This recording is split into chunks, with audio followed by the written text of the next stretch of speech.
mon exposé consiste en la présentation de résultats d'une enquête historique de temps long que j'ai menée sur les techniciens de la recherche et autres travailleurs invisibles. Il répond, je l'espère, à l'invitation qu'Isabelle Chambos m'a adressée d'offrir un certain recul au sujet de ces personnels. De fait, je pense que le rappel du passé a un intérêt dans une juste mesure des évolutions en cours qui ne s'écrivent pas sur une page blanche, même sur une page assez sombre, vous verrez.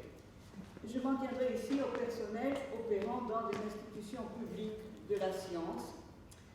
Je rappelle toutefois qu'il y a en nombre des invisibles de la recherche dans la sphère privée, plus invisibles encore, ne serait-ce que documentairement parlant.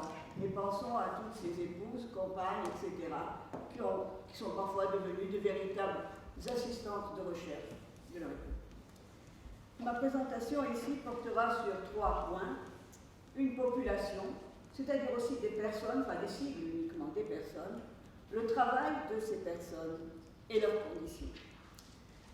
L'emploi de personnel technique dans les institutions de la recherche va de pair avec la création même de ces institutions.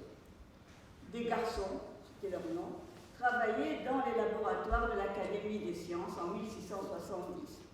Cette population semble avoir été peu nombreuse tout au long du XIXe siècle dans les universités.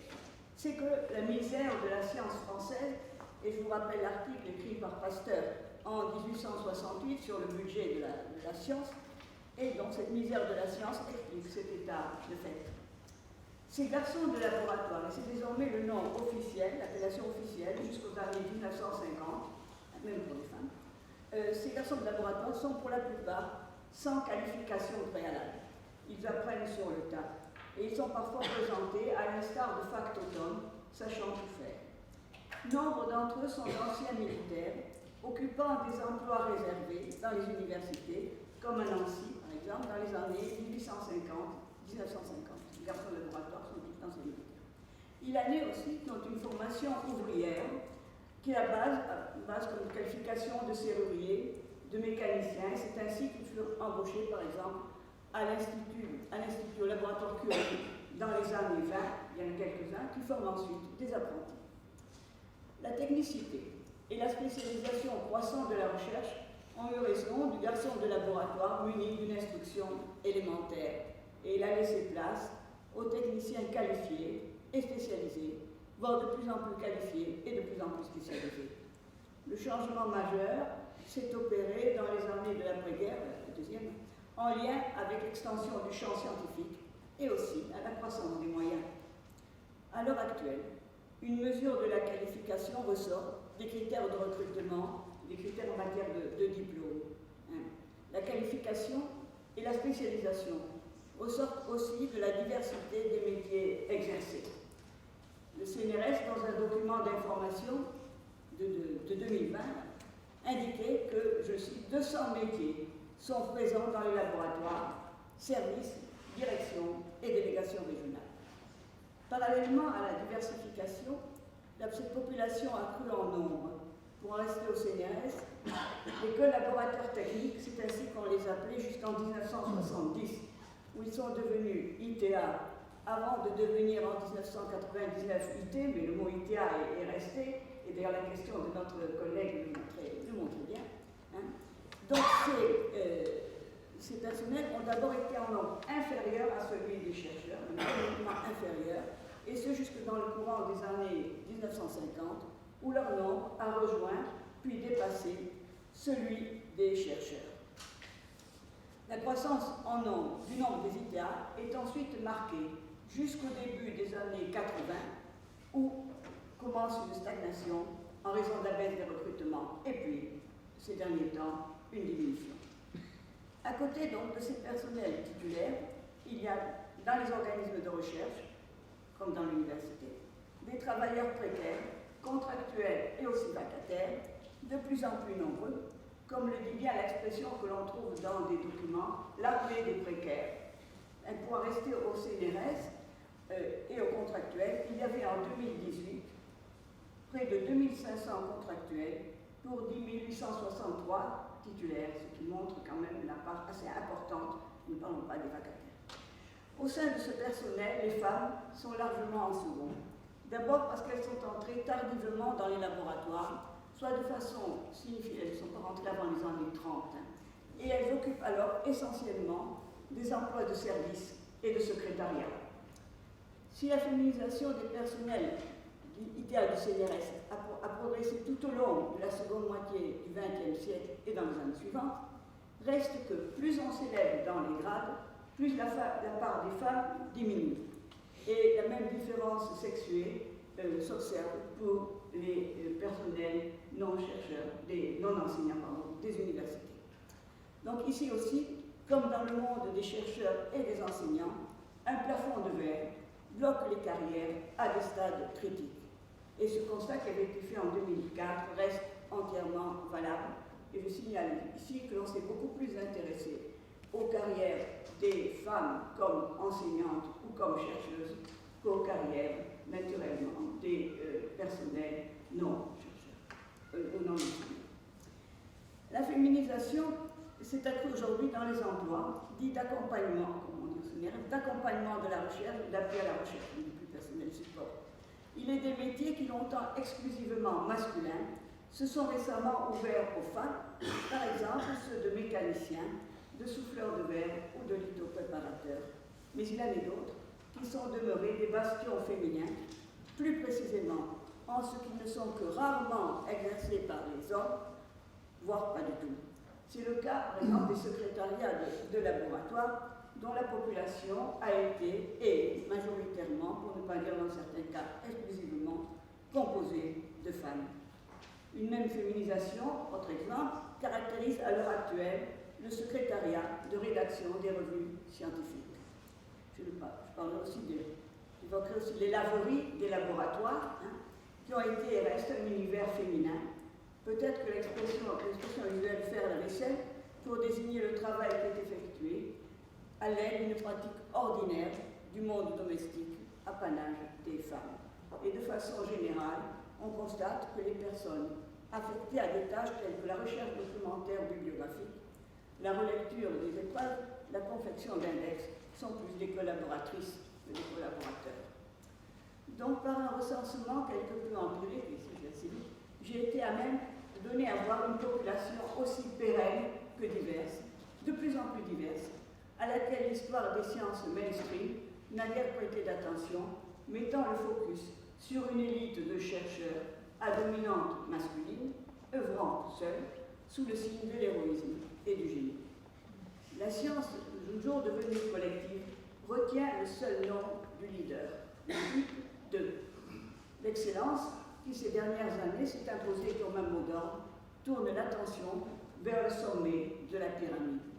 Quant aux médias, ils fixent leur projecteur sur des chercheurs stars et l'hypervisibilité des uns a pour corollaire l'invisibilité des autres.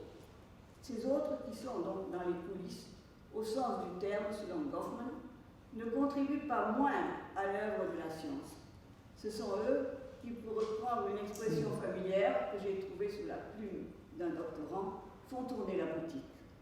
Il y a là une population qui accomplit des tâches nombreuses et variées, une population dont le dénominateur commun est le travail. On est ici dans le cadre du travail subordonné. Le travail est soumis à l'autorité d'autrui, qui a le pouvoir de donner des instructions et des directives, puis d'en contrôler l'exécution.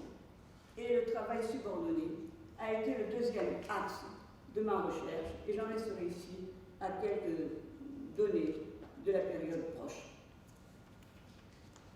Personnel d'aide à la recherche, comme on dit aujourd'hui, personnel d'accompagnement de la recherche, ces expressions tirées du langage administratif contemporain renvoient à une organisation du travail reposant sur deux principes de division et de hiérarchisation. D'un côté, ceux qui cherchent, de l'autre, ceux qui aident et accompagnent, bref, qui n'ont pas l'initiative, mais exécutent. Et cette opposition tranchée se donne à voir sur un mode imagé, caricaturalement selon moi, et je me demande d'ailleurs dans la tête de qui cela a pu germer. Donc il y a une représentation qui a été faite dans un document présentant les carrières offertes au CNRS, et cela a été désigné, il y avait une image avec 2 pictogrammes. Une ampoule lumineuse, symbole des idées, de la pensée créative, désignant les chercheurs et les chercheuses, et un homme portant d'une main une mallette et tenant de l'autre une clé anglaise aussi grande que lui, valait pour les ingénieurs, techniciens et techniciennes, sidérés par cette représentation. Ainsi, les personnels, en pilant ça, travaillent dessous. Ils n'ont pas l'initiative de leur travail et leur activité s'inscrit dans un cadre hiérarchique plus ou moins formel. Je rappelle qu'au CNRS, les collaborateurs techniques étaient en 1965 présentés, je cite, comme un personnel qualifié, pouvant apporter une aide soit matérielle, soit technique, soit scientifique. Fin de la citation, et leur rôle se bornait là. On ajoutait, en principe, ces collaborateurs, si élevés que soit leur qualification, ne poursuivent pas d'œuvres scientifiques personnelles, mais s'identifient à celles du savant qu'ils assistent. Et encore en 1970, le directeur scientifique pour les sciences physiques tranché, ces agents n'ont pas été recrutés pour faire de la recherche. La distinction était claire. À ce dernier égard, les choses ont depuis bien changé. Reste que, comme par le passé, les idées continuent à dépendre de leur hiérarchie, c'est-à-dire du directeur du laboratoire, qui leur fait passer un entretien annuel, le fameux entretien professionnel dont je a parlé, et il apprécie leur travail et il les note. C'est ce que j'ai fait pendant des années. L'organisation du travail, qui reste verticale, se voit dans les laboratoires, parfaitement dans les laboratoires des sciences de la vie, où les techniciens ont un statut inférieur dans la division du travail de la société David-Ponty, et où dans cet agencement qui implique d'autres acteurs, je cite, tous sont au service du chef d'équipe. Et l'on pourrait ici évoquer les ordres de recherche privés, et je pense en particulier au travail sociologique, entre ceux qui conçoivent le travail d'enquête et ceux qui l'exécutent. Le clivage de la recherche, on pourrait donner 1000 exemples, a été dénoncé dans des revues militantes nées dans les laboratoires au lendemain de 68. Ainsi, dans le premier article du premier numéro de Labo Contestation, une revue qui émanait d'un laboratoire de biologie de Lyon, en temps 70, une dichotomie entre les activités était soulignée. Là, c'est très intéressant. Je cite, certaines activités seraient nobles et devraient être réservées aux esprits supérieurs. Penser, créer, commander, avoir des responsabilités, organiser, rédiger. Les autres seraient relégués à tous ceux qui ne sont pas supérieurs. Ne pas penser, ne pas créer, obéir, exécuter, faire ce qui est demandé, etc. Globalement, les premières activités sont qualifiées d'intellectuelles, les autres de manuelles. Outre la dépréciation qu'implique le partage manuel-intellectuel, noble vie, les travaux d'exécution sont présentés sous un jour peu avantageux, et les mots routines, fastidieux, ennuyeux, ingrats reviennent pour les désigner, employés qu'ils sont aussi bien par les observateurs, par ceux qui ont délégué le travail, ou par ceux qui le font. Ils allèguent des tâches monotones, machinales, sans bénéfice visible pour l'exécutant. Bien de ces activités, ou partie de ces activités, ont été qualifiées de sale boulot, ce qui peut d'ailleurs être pris au sens propre. Les autres techniciens qui travaillent dans les animaleries font un sale boulot au sens propre. Mais le plus souvent, sale boulot réfère à ce que celui qui est sous les projecteurs, celui qui dirige, ne fait pas, ne veut pas faire, remet à autrui, voire se débarrasse sur autrui, qui lui est dans l'ombre. À côté de ces réalités bien attestées, le travail d'exécution prend un autre sens quand on ne considère plus la demande faite, mais l'activité que déploie le travailleur pour répondre à la demande. Les tâches multiples qu'il accomplit et la part d'initiative à cet effet. En prendre acte amende une verticalité qui mettrait en haut les idées, la création, et ferait du travail d'exécution un travail inférieur, un travail sans pensée. Et les situations de travail montrent par exemple dans la ligne des recherches ouverte par Christophe Dejour sur l'évaluation, que le travail fait excède la tâche prescrite ou n'y correspond pas étroitement. Beaucoup de travaux ne correspondent pas à la fiche de poste, par exemple.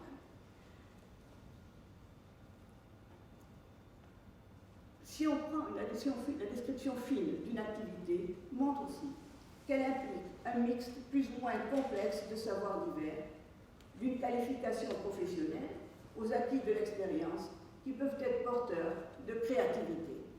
Et je citerai le témoignage fort intéressant d'un technicien en fabrication mécanique du Centre d'études aérodynamiques et thermiques de l'Université de Poitiers, il est en 2015.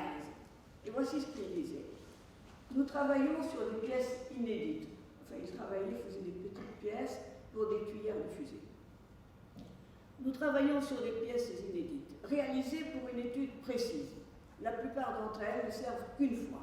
Et il soulignait, ce sont des pièces très complexes, demandant beaucoup de qualité d'exécution, exigeant la connaissance de tous les procédés de l'usinage.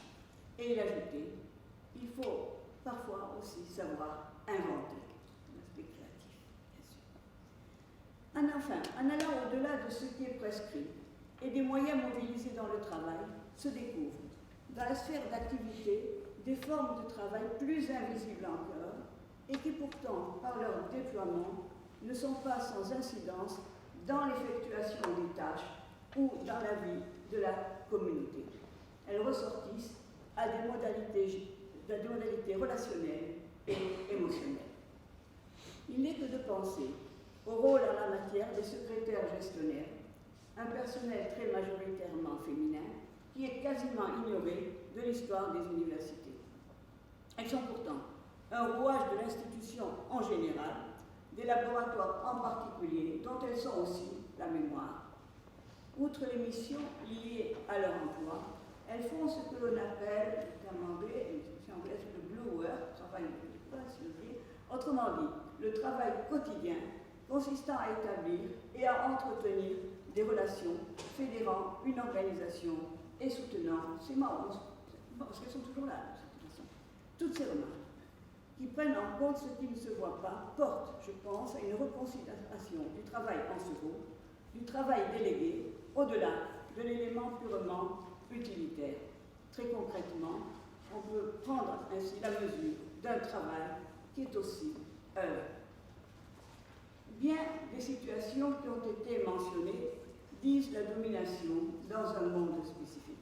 Et ce fut là le troisième axe de ma recherche, portant sur ces formes de domination et de vécu. On constate que des hiérarchies multiples sont à l'œuvre, non seulement des différences de statut et d'emploi, mais des différences aussi de régime dans le travail entre les travailleurs mobiles, les chercheurs, les enseignants qui ne sont pas toujours sur place, et les travailleurs locaux qui, eux, sont toujours sur place. Et aussi, on constate un gap social qui est peut-être aujourd'hui moins prononcé que par le passé. Mais il a, par le passé, en général, les personnels techniques étaient de la sociale plus basse que les personnels enseignants ou chercheurs. La domination, de fait, est à l'occasion amplifiée par des pratiques d'absolutisme, de tyrannie, des abus de pouvoir et des formes de harcèlement moral ou sexuel. Encore, ces asymétries ressortent quand on lit des propos que ceux qui sont au haut de la pyramide, ceux qui dirigent, ont tenus sur leurs subordonnés. Les qualités qu'ils leur reconnaissent, toutes belles qu'elles soient, ne sont pas les qualités primordiales dans l'ordre scientifique. Ces qualités ressortissent à des valeurs secondaires qui se situent dans le domaine du concret, du pratique, de la vie, voire de l'intuition. Il est exact, il est précis, il est méthodique, etc. Et qui trouvent une expression particulière dans la modestie des personnes modestes, le dévouement des personnes dévouées. On est loin ici du brillant, attaché à la figure du chercheur, des chercheurs qui, s'ils ont, mais des enseignants bien sûr, qui, s'ils ont aussi fait montre de patience, de courage, de ténacité, il en faut, transcender ces qualités dans l'originalité, la créativité, voire l'héroïsme.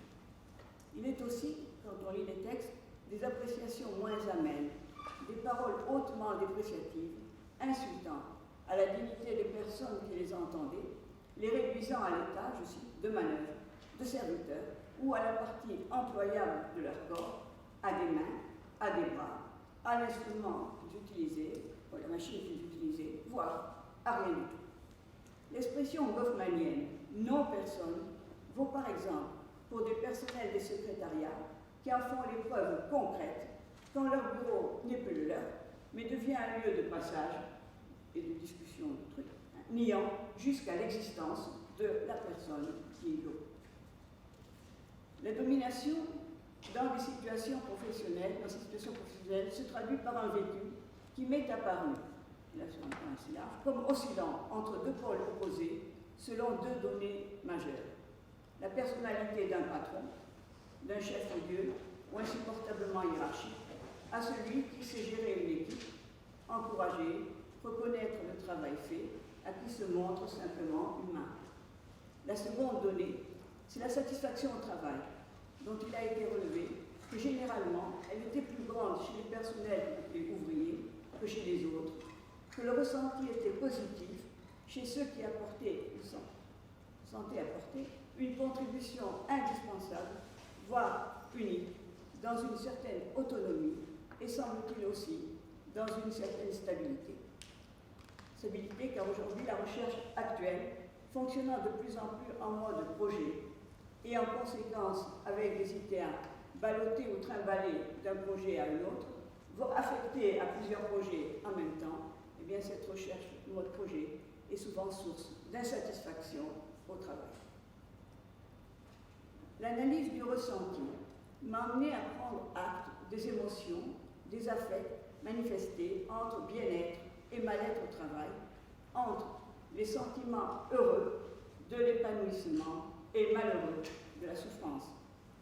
Dans ces documents que j'ai lus, et sur un temps long, percent des propos parfois très virulents, disant l'exploitation par autrui, l'appropriation du travail fait, ou encore son expropriation.